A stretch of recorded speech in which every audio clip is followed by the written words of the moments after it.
Hello guys and welcome back to Birmingham Fan TV. My name is James. My name is Emily. And I've dragged Emily in because there's no real reason. She just keeps bothering me. Guys, thank you so much for your support recently. Just before we get into this video, don't forget to smash that like button. Don't forget to subscribe if you are new around here so you don't miss any of the latest Birmingham City related videos and content.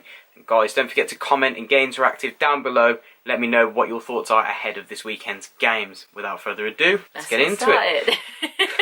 Hull at home this weekend at St Andrews. Guys, we're back at home. I know we lost last weekend, but this weekend is all about character and all about bounce back ability, I think, is key. I think it's an important game to show character. We want to make sure we've got something to go into the derby with. I know we'll have confidence anyway, but nothing's better than a win. And on home soil against a team like Hull, no disrespect, it's a game that we really need to be winning. This time last season, we suffered that hugely embarrassing defeat to Hull away.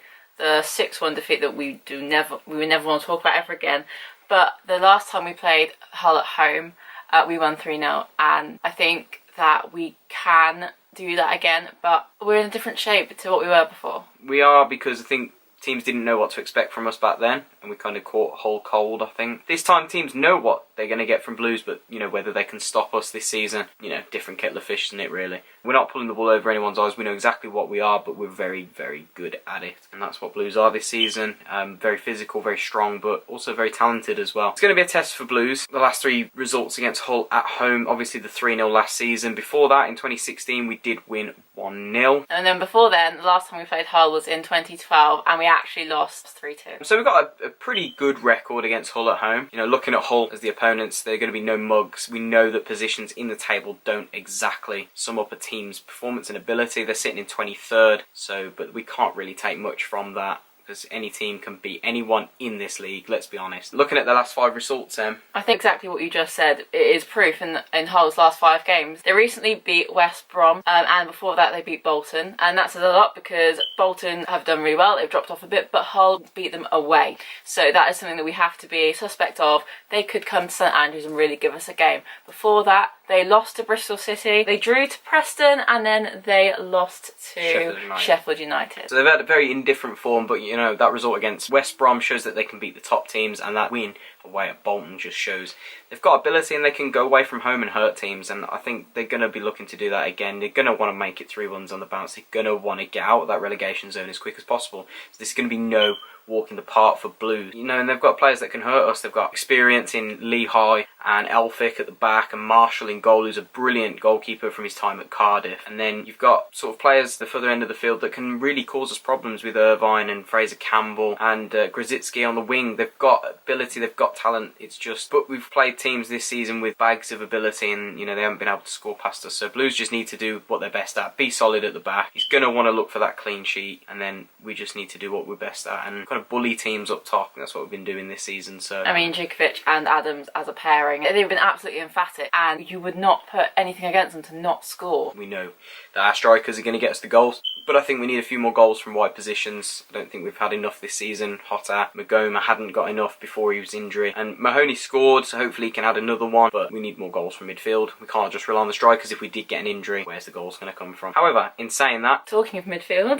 talking of midfield, team lineup this weekend, we know that Gary Gardner is suspended for this game. So, you know, as Monk said in his pre-match, he's got a decision to make on who he brings in to that team. He's not going to want to mix around too much, but I think it's a tough decision for him, because he's played Lakin previously when he's needed to, when Kieftenbeld was out, and he did a phenomenal job, really shone. But then you've got Craig Gardner and his experience, and I think he fits the mould more of Gary Gardner than Lakin does.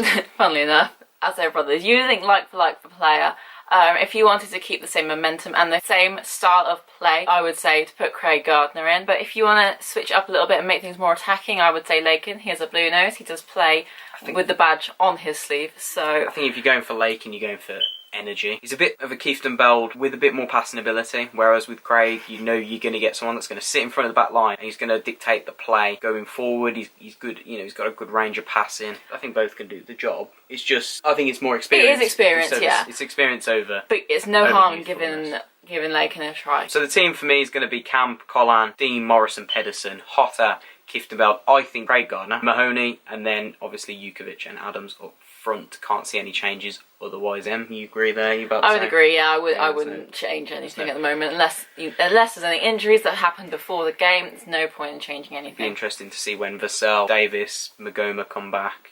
Just what he's gonna do then, how he'll juggle them. I think he'll just ease them back in gradually. Score predictions then. 3-1. I do think, as much as I have now jumped on the I Love League Camp bandwagon, I think that he does have a slip up in him. So I wouldn't put it past him conceding a goal. Saying that, our defence is very strong, but there is always that one moment in the game where I think we're going to concede. Saying that, going forward, we have been incredible, and I really think Duke will get another goal to add to his tally. Also, just adding this in here, if he doesn't win Player of the Month, the whole thing is rigged. No, don't do that.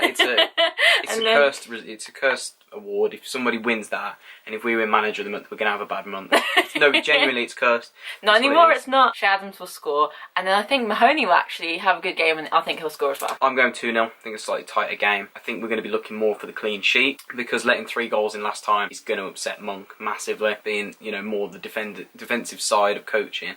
And the former defender he is, 3 goals wasn't good enough. I'm not against Lee Camp. I think he could have done better for one of the goals, but the other 2, not really. I don't think he could have done much, to be honest. So I'm not going to throw the book at him. And I didn't throw the book. No, not you. I've seen comments online, people throwing the book at him. But yeah, he deserved criticism for some, but not all. I can see Adams and Hotter scoring the goals for us this weekend. I know Duke's got that phenomenal home record of 4 on the bounce at the minute. Probably looking to make it 5, but.